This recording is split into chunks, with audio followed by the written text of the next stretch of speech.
Hi, so I got this N8 Pro nightlight off of Amazon. So this is going to have a built-in 2000 mAh for the battery capacity. So it's going to also have a car grade 3C power lithium battery. So the brightness of this is going to last for 110 days.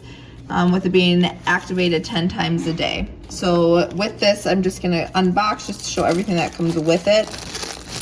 As you can see, it's the nightlight here. Comes with its stand here so that you can have it on a stand.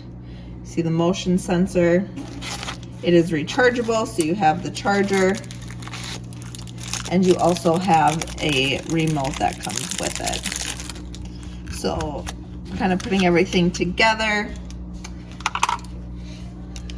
so that, as you can see down here, this is the charging port. So at the bottom you can see the power button.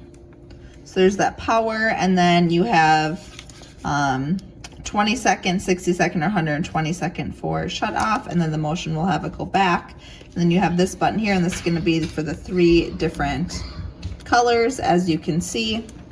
And then you can either have it on a stand like this, or you can also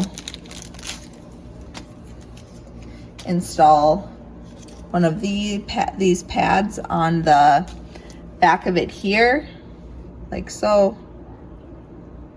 And then you could undo the other side of it. When you undo the other side of it, you can install it underneath a cabinet like so, so you're able to do that as well. And then if you don't want this on, you can easily take it off, or with having this, if you have this installed, you can take this down to then charge it. So the other option, like I said, was this. So off, on, the 3 different lights, as you can see. You can increase the brightness, decrease the brightness. You can also have a timer, so you can have it on 15, 30, or 60 minutes as well, and then an automatic shut off. So if you are looking for a great nightlight that you can either have just sitting out, or you can also have it mounted anywhere that you want in your house, you can grab this on Amazon.